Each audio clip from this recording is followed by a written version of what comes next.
बिस्मिल्लाहिर्रहमानिर्रहीम। नाज़रीन अस्सलामु अलैकुम रहमतुल्लाहि वबरकातुहू। हमारे पिछले वीडियो के अंदर हमने अखलाक का तारुफ़, फिर खिलते दम और खिलते बलगम के ताल्लुक़ से बहुत डिटेल के अंदर बात की थी। आज के इस वीडियो में हम खिलते सफ़रा के बारे में बहुत डिटेल में बात करेंगे। इसके बारे में हम आपको इंट्रोडक्शन देंगे। तो खिलते सफ़रा कहते हैं बदन में पाई जाने वाली जितनी भी ज़र्द रुतूबतें होती हैं या फिर पीली रुतूबतें होती हैं, तो उन सभी को सफ़रा कहा जाता है। सभी का इत्तेफाक है कि सफ़रा का जो मिजाज होता है तो वह हार याबिस होता है, हरारत और युबूसत लिए हुए होता है, यानी ये गर्म और खुश्क होता है। और इस बिना पर इसके बारे में कहा जाता है कि ये रुक्न आग से मुशाबे होता है।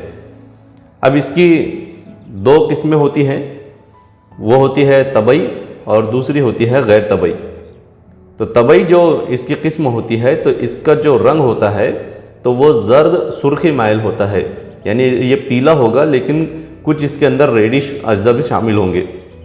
इसीलिए इसके बारे में कहा जाता है कि ये ज़र्द सुर्खी माइल होता है। शेखुर रईस का कहना है कि जो सफ़राए तबई होता है तो उसका जो मज़ा होता है वो तल्ख यानी कड़वा होता है, रंग इसका ज़र्द होगा और इसका जो क़िवाम होगा, इसकी जो कंसिस्टेंसी होगी तो वो रकीक यानी वो पतला होगा।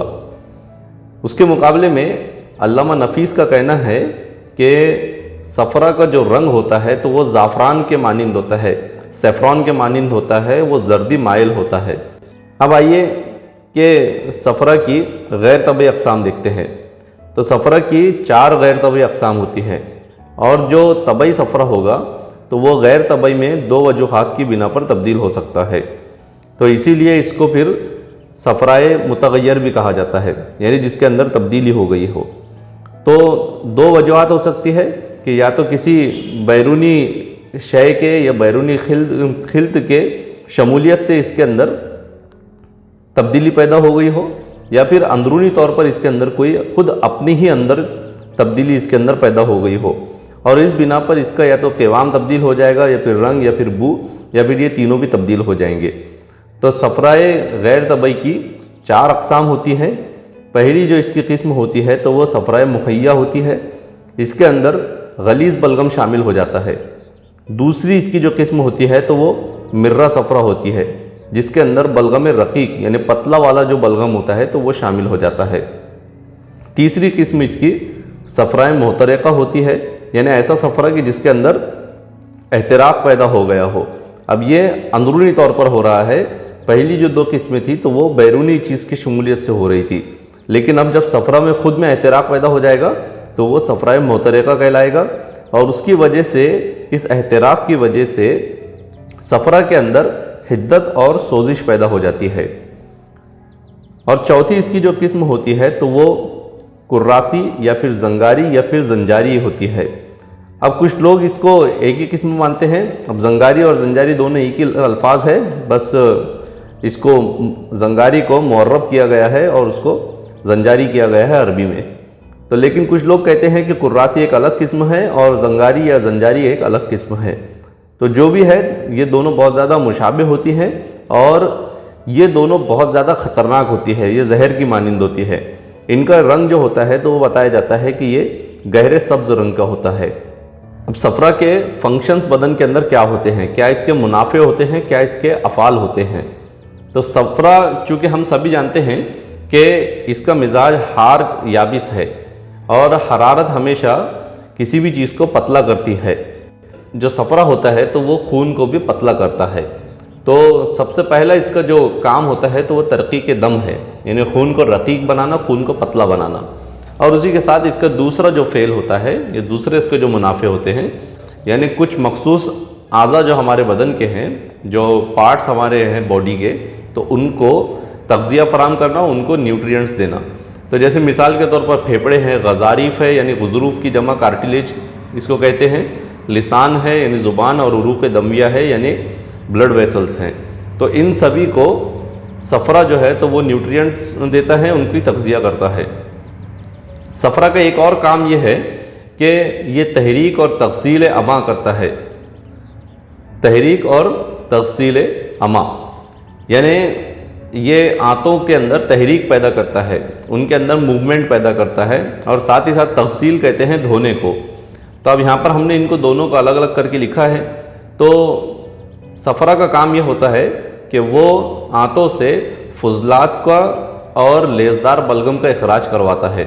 تو وہ آنتوں سے فضلات اور لیزدار جو بلغم ہوتا ہے تو اس کو دھو کر نکال دیتا ہے، اور اسی لیے کہا جاتا ہے کہ اس کا ایک فنکشن تغسیل امعاء بھی ہے، اور دوسرا اس کا جو فنکشن ہے تو وہ تحریک امعاء ہے۔ تو صفرا چونکہ اپنے اندر حرارت لیے ہوئے ہوتا ہے اور یہ سوزش پیدا کرتا ہے، یہ ایک طرح سے جلن پیدا کرتا ہے، اور اسی کی وجہ سے یہ آنتوں کے اندر لظا پیدا کرتا ہے، یعنی سوزش پیدا کرتا ہے، جس کی وجہ سے انسان کو پھر اجابت محسوس ہوتی ہے۔ تو یہ بات ہمیشہ یاد رکھیے کہ پاخانہ اور قے یہ دو ایسی چیزیں ہیں کہ جو قدرتی طور پر صفرا ہی لاتا ہے۔ اگر صفرا آنتوں سے یا معدے سے ختم ہو جائے تو انسان کو نہ تو پاخانہ ہوگا نہ پھر قے ہوگی۔ تو صفرا کا یہ بیسک کام ہے۔ اسی کے ساتھ صفرا کے بارے میں یہ کہا جاتا ہے کہ صفرا حیات سے یا زندگی سے بہت دور ہے، اور اسی لیے یہ قاتل کرم شکم ہے یا پھر قاتل دیدان امعاء ہے، یعنی جو ورمز پائے جاتے ہیں ہمارے سٹمک میں یا پھر انٹسٹائنز کے اندر، تو ان کو یہ ختم کرتا ہے۔ اسی کے ساتھ یہ مانع عفونت بھی ہے۔ ہم نے خلط دم کے اندر یہ دیکھا تھا کہ جو نمکیات ہوتی ہیں تو وہ عفونت کو دور کرتی ہیں۔ تو صفرا کا ایک کام یہ بھی ہے کہ یہ عفونت کو دور رکھتا ہے، یہ بدن کے اندر عفونت نہیں ہونے دیتا، اور ساتھ ہی ساتھ اپنی حرارت کی وجہ سے یہ معدے کے اندر گرمی کو برقرار رکھتا ہے، گرمی کو پیدا کرتا ہے، جس کی وجہ سے کھانا اچھی طرح سے ہضم ہو سکے۔ تو اسی لیے جب آپ دیکھتے ہیں کہ کھانا کھانے کے فوراً بعد بہت زیادہ مقدار میں جب آپ پانی پی لیتے ہیں تو کھانے کے ہضم میں بہت زیادہ وقت لگتا ہے اور پریشانی میں مبتلا ہو جاتے ہیں۔ اس کے بعد میں امراض صفراویہ کے اندر کچھ خاص امراض کو شامل کیا گیا ہے، جن میں یرقان اصفر ہے یعنی جونڈس ہے، پھر بثور صفراویہ ہے یعنی ایسے پھوڑے پھنسیاں کہ جو صفرا کی وجہ سے ہوتی ہیں۔ ان کی نشانی یہ ہوتی ہے کہ یہ بہت ہی باریک باریک ہوتے ہیں، یہ بہت زیادہ مواد لیے ہوئے نہیں ہوتے۔ تو باریک باریک جو پھنسیاں ہوتی ہے، جیسے گرمی کے دنوں میں جو گھموریاں ہوتی ہے تو وہ آپ دیکھیں کہ بہت باریک باریک ہوتی ہیں۔ تو چونکہ یہ صفرا کی وجہ سے ہوتی ہے اس لیے یہ بہت باریک ہوتی ہیں، اور ان کو آپ بثور صفراویہ کے اندر شامل کر سکتے ہیں۔ اسی طرح حسات الکبد یعنی جگر کے اندر پیدا ہونے والی جو پتری ہے تو وہ بھی بعض اوقات صفرا کی وجہ سے ہوتی ہے۔ اس کے ساتھ صغر الکبد صفراوی یعنی کبد کا یا جگر کا چھوٹا ہو جانا، اور اگر اس کی وجہ صفرا رہے تو پھر یہ صغر الکبد صفراوی کہلاتی ہے۔ پھر صفراوی قے ہوتی ہے کہ ایسی قے جس کے اندر بہت زیادہ مقدار کے اندر صفرا کا اخراج ہو۔ تو کچھ لوگ ایسے ہوتے ہیں کہ جن کو صبح صبح کے وقت عادتاً قے ہوتی ہے، بالکل صبح کے وقت برش کرتے وقت یا پھر برش کرنے کے فوراً بعد، اور وہ جو قے ہوتی ہے تو بہت ہی پیلی ہوتی ہے، تو یہ جو قے ہوتی ہے تو صفراوی قے ہوتی ہے۔ پھر اسی کے ساتھ میں صفراوی اسہال بھی اس کے اندر شامل کیا گیا ہے۔ تو صفراوی اسہال ایسے اسہال ہوتے ہیں کہ جس کے اندر صفرا بہت زیادہ مقدار میں خارج ہوتا ہے، اور اس کی وجہ سے جو مبرز ہوتا ہے یا پھر پاخانے کی جو جگہ ہوتی ہے تو وہاں پر بہت زیادہ سوزش پیدا ہوتی ہے، جلن پیدا ہوتی ہے، ایسے اسہال کو صفراوی اسہال کہا جاتا ہے۔ بول اصفر یعنی وہ خون جس کے اندر صفرا شامل ہوتا ہے، تو بہت ہی زیادہ پیلے رنگ کا جب پیشاب ہم کو ہوتا ہے تو وہ صفراوی بول ہوتا ہے، بول اصفر ہوتا ہے۔ اور سب سے آخر میں قولنج ہے، تو قولنج کو بھی امراض صفراویہ کے اندر شامل کیا جاتا ہے۔ ہم امید کرتے ہیں کہ یہ ویڈیو آپ کے لیے مفید ثابت ہوا ہوگا۔ آپ اس طرح کی ویڈیوز اگر اور بھی دیکھنا چاہتے ہیں تو ہمارے اس چینل کو ضرور سبسکرائب کریں۔ اگلے ویڈیو میں آپ لوگوں سے ملاقات ہوگی۔ السلام علیکم ورحمۃ اللہ وبرکاتہ۔